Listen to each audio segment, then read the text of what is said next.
Hello నమస్తే నేను Ashok welcome to ప్రజా చైతన్యం. వైసీపీకి ఒక భారీ ఎదురు దెబ్బ తగిలింది. ఈ భారీ ఎదురు దెబ్బ ఎలాంటిదంటే ఎలాంటిది కాదు.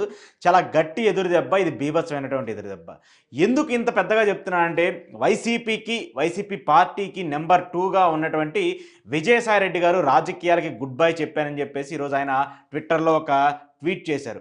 రాజీనామా చేయటమే కాకుండా రాజకీయాల నుంచి పూర్తి స్థాయిలో తప్పుకుంటున్నాను. ఇంక ఏ రాజకీయ పార్టీలతో కలవనంటూ కూడా ఆయన భావోద్వేగంతో ఒక ట్వీట్ అయితే పెడుతూ వచ్చారు. వైసీపీ పార్టీకి సంబంధించి చాలా కీలకంగా ఉండేటువంటి నేత. గతంలో అంటే జగన్మోహన్ రెడ్డి జైలుకి వెళ్ళిన దగ్గర నుంచి మొన్న జగన్మోహన్ రెడ్డి సీఎం అయిన దగ్గర వరకు ఇప్పుడు ప్రస్తుతం రాజకీయాల వరకు కూడా ఆయన నెంబర్ 2గా వైసీపీ పార్టీకి సంబంధించి వైఎస్ కుటుంబానికి సంబంధించి చాలా కీలకంగా ఉన్నటువంటి వ్యక్తి.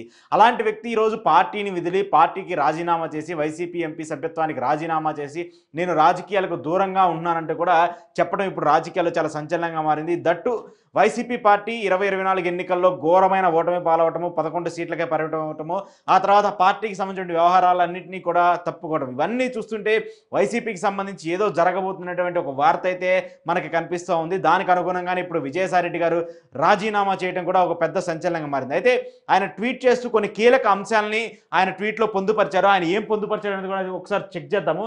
రాజకీయాల నుంచి తప్పుకుంటున్నాను. రాజ్యసభ సభ్యత్వానికి రేపు 25వ తారీఖున రాజీనామా చేస్తున్నాను. ఏ రాజకీయ పార్టీలోనూ చేరడం లేదు. వేరే పదవుల్లో ప్రయోజనాల్లో లేక ఆశించి డబ్బునో రాజీనామా చేరడం లేదు. ఈ నిర్ణయం పూర్తిగా నా వ్యక్తిగతం. ఎలాంటి ఒత్తిళ్లు లేవు. ఎవరి ప్రభావితం చేయలేదు. 4 దశాబ్దాలుగా 3.5 తరాలుగా నన్ను నమ్మి ఆదరించిన వైఎస్ కుటుంబానికి రుణపడి ఉంటాను. 2 సార్లు రాజ్యసభ సభ్యునిగా అవకాశం ఇచ్చిన జగన్ గారికి, నన్ను ఇంతటి ఉన్నత స్థాయికి తీసుకెళ్లిన భారతమ్మ గారికి సదా కృతజ్ఞుణ్ణి. జగన్ గారికి మంచి జరగాలని కోరుకుంటున్నా. పార్లమెంటరీ పార్టీ నాయకుడిగా, రాజ్యసభలో ఫ్లోర్ లీడర్గా, పార్టీ జాతీయ ప్రధాన కార్యదర్శిగా పార్టీ మరియు రాష్ట్ర ప్రయోజనాల కోసం చిత్తశుద్ధితో శక్తి వంచన లేకుండా కృషి చేశా. కేంద్రానికి రాష్ట్రానికి మధ్య వారధిలా పనిచేశా. దాదాపు 9 సంవత్సరాలు ప్రోత్సహించి కొండంత బలాన్ని, మనోధైర్యాన్ని తెలుగు రాష్ట్రాల్లో నాకు గుర్తింపునిచ్చిన ప్రధాని మోదీ గారికి, హోంమంత్రి అమిత్ షా గారికి ప్రత్యేక ధన్యవాదాలు. టీడీపీతో రాజకీయంగా విభేదించిన చంద్రబాబు గారి కుటుంబంతో వ్యక్తిగతంగా విభేదాలు లేవు. పవన్ కళ్యాణ్ గారితో చిరకాలంగా స్నేహం ఉంది. నా భవిష్యత్తు వ్యవసాయం.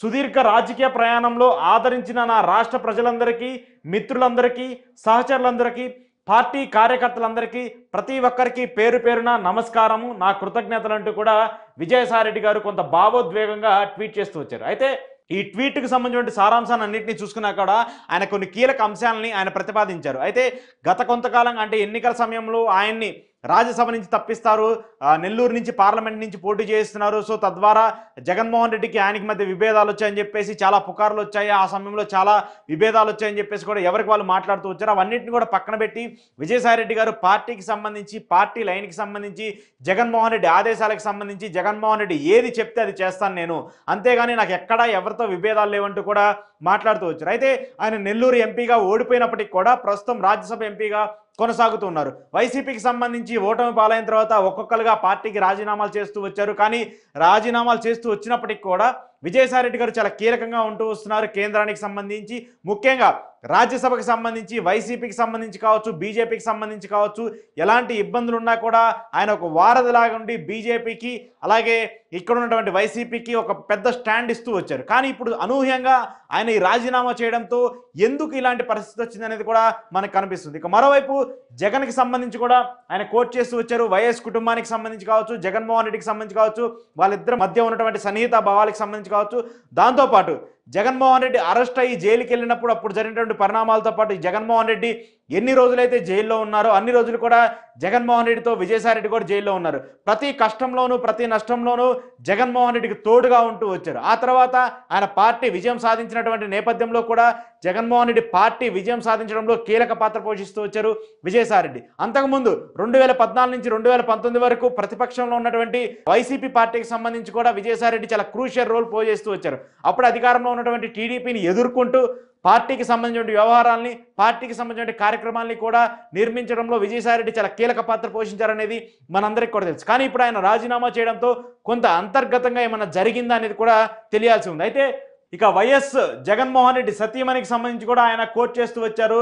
నాకు ఇంతటి మంచి అవకాశాన్ని ఇచ్చిన జగన్ గారికి, భారతి గారికి కూడా నా హృదయపూర్వక ధన్యవాదాలు, కృతజ్ఞుడై ఉంటా అంటూ కూడా ఆయన మాట్లాడుతూ వచ్చారు. సో ఇన్ని విభేదాలు లేవు, నాకు ఎవరితో ఎలాంటి విభేదాలు లేవు, వైసీపీ పార్టీతో ఎలాంటి విభేదాలు లేవు, పార్టీతో ఎలాంటి విభేదాలు లేవు, ఇది నా వ్యక్తిగతంగా నా సొంతంగా నేను తీసుకున్నటువంటి నిర్ణయము, రాజకీయాలకి గుడ్ బై చెప్పేసి ప్రస్తుతం నా జీవితాన్ని అన్నింటినీ కూడా వ్యవసాయం చేస్తూ గడిపేయాలని చెప్పేసి నిర్ణయం తీసుకున్నానని చెప్పేసి కూడా విజయసాయిరెడ్డి గారు చెప్తూ వచ్చారు. దాంతోపాటు ప్రస్తుతం అధికారంలో ఉన్నటువంటి కూటమి పార్టీలకు కూడా ఆయన ఒక సూచన చేస్తూ వచ్చారు. దాంతోపాటు ఆయనకి రాజకీయంగా చంద్రబాబు నాయుడుతో లేదంటే ఇతర వ్యక్తులతో విభేదించినప్పటికీ కూడా కుటుంబ పరంగా నాకు మా కుటుంబంతో చాలా మంచి రిలేషన్స్ ఉన్నాయి, వాళ్ళకి నాకు వ్యక్తిగతంగా ఎలాంటి ఇబ్బందులు లేవు, రాజకీయంగా నేను ఆయన్ని క్వశ్చన్ చేశాను, ఆయన నన్ను క్వశ్చన్ చేశారు, ఒకరికొకరు వ్యాఖ్యలు చేసుకున్నాను తప్పితే ఎక్కడా కూడా వ్యక్తిగతంగా ఎలాంటి విభేదాలు లేవంటూ కూడా విజయసాయిరెడ్డి గారు మాట్లాడుతూ వచ్చారు. దాంతోపాటు పవన్ కళ్యాణ్ కూడా కోట్ చేసుకుంటూ వచ్చారు విజయసాయిరెడ్డి గారు. అయితే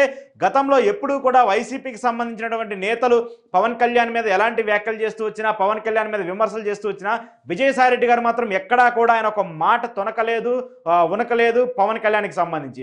ఎప్పుడూ కూడా పవన్ కళ్యాణ్ విమర్శించలేదు విజయసాయిరెడ్డి. అప్పటి నుంచే చాలాసార్లు వైసీపీలో కూడా ఒక అంతర్గత మదనం జరుగుతూ వచ్చింది విజయసాయిరెడ్డికి సంబంధించి.